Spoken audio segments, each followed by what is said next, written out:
Hello everyone, welcome to episode number 40 of Chatting with Anthony. In today's episode, I am going to ask to myself and to you guys, why is caffeine so addictive? I wish I had a good answer. I really don't. Well, no, that's a lie. I have answers right here. What am I talking about?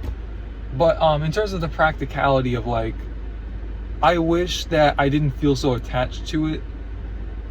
That's something that I personally want to improve at.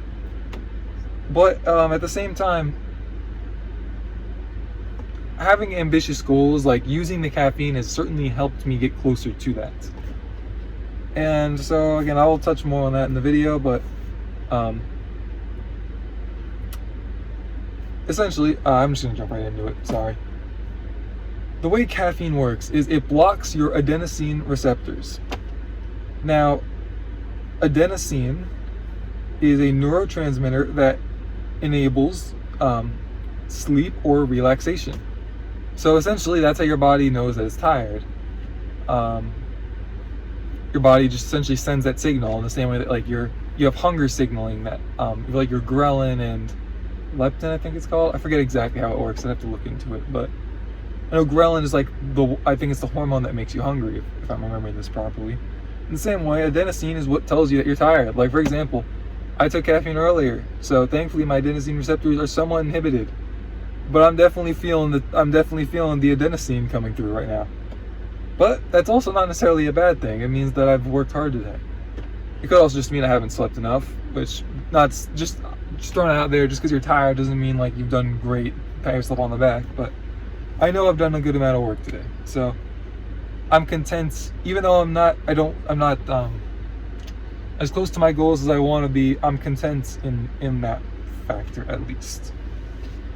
So yeah, that's basically how it works. It inhibits your body's ability to tell you that you're tired. It doesn't literally make you less tired. In the same way that if your body is sending you signals saying we haven't eaten enough, give us energy, give us calories, like a unit of energy. And you say, I don't want to do that right now. I'm trying to lose some weight. So I'm going to drink this diet soda right here. It's nice and sweet. It's going to fulfill a sweet tooth, and it's carbonated. So my stomach's going to expand. And then all of a sudden the ghrelin says, oh, wait a second. We got stuff. We're not hungry. Never mind. Sorry to bother you. And then eventually, a little bit later, probably, if you've ever gone down that road, you probably know, sooner or later, your body's gonna be like, wait a second. That's kind of what the adenosine is. The adenosine works in the same way. I should rephrase that. It doesn't really work exactly the same, but it's that same concept. I think that a part of why caffeine is so addictive is the package that it's in.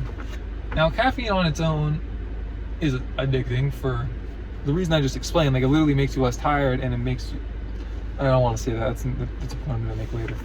But right, like most of you guys probably aren't buying which I've heard people say is the cheapest way to have caffeine, but you're probably not buying that massive bag of literally just pure caffeine. I think what they would put into your soda before it actually goes into the soda, just like the actual powder form.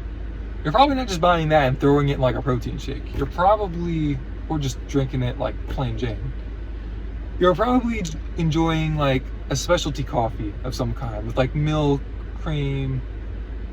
or cream, sugar and flavoring. So it's this little fun thing to have. Or you're having an energy drink, which is also pretty fun. Some of them taste really dang good. I can tell you that for sure. So it's a fun thing, right? On its own, it comes in it comes in this packaging, and the marketing is really good for a lot of it. I think there are so many popular energy drinks now. I mean, I remember when I was a kid, I'm sure there were a lot of them.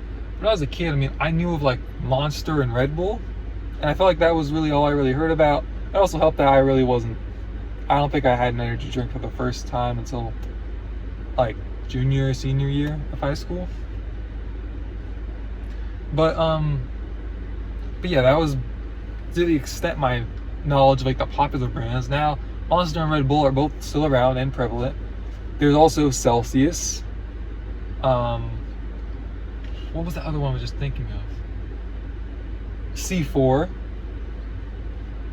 I know there's more than that, but like just off the top of my head, I know of 3D, Rain.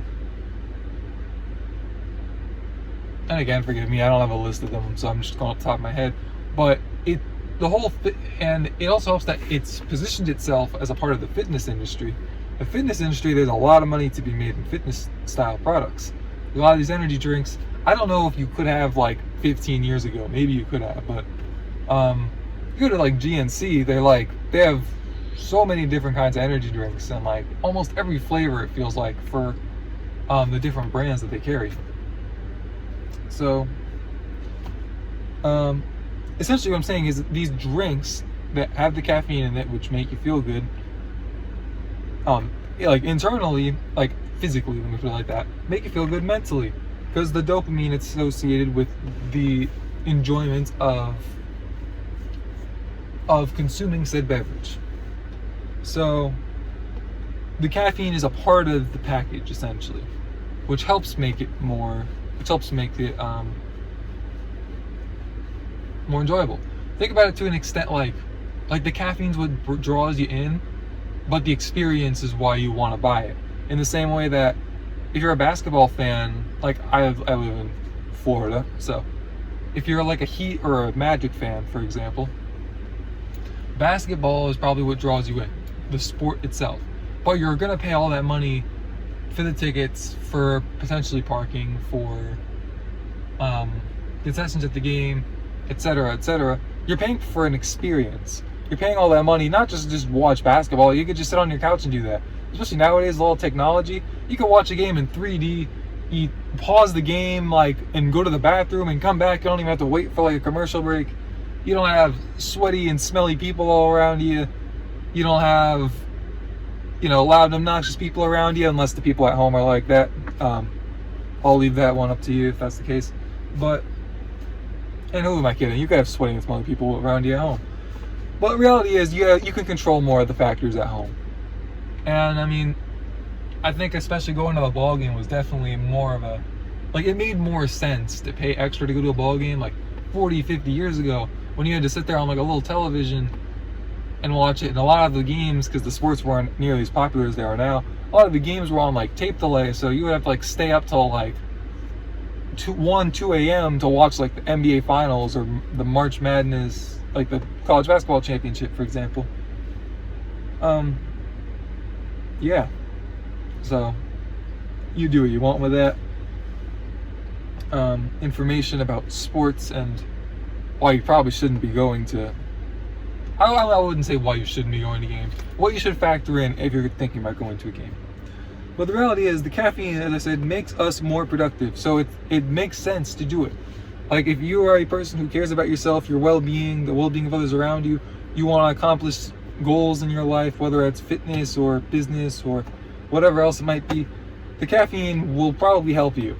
You're gonna have to learn how to utilize said caffeine. If you drink a full sugar energy drink, your energy will go up to here, and then it will go down to here, and then you would probably be fine. You just need to eat something afterwards to compensate for that, but you gotta also factor that in.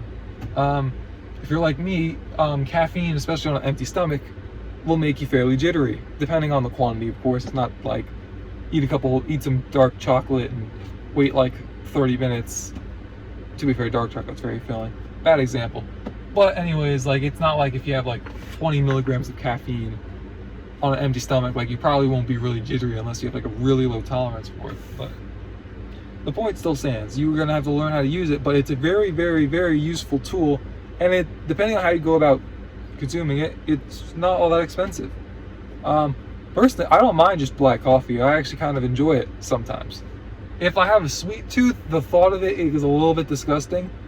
If not as much, then black coffee I really enjoy it. So yeah. In case you can't tell, I like caffeine. Thankfully, I'm learning how to tame my intake and my affinity for it. But yeah, that's all I have for this episode. Thank you guys for watching. I hope you bozos have a wonderful day. Stay safe. God bless. Keep the Lord first. And see you next time.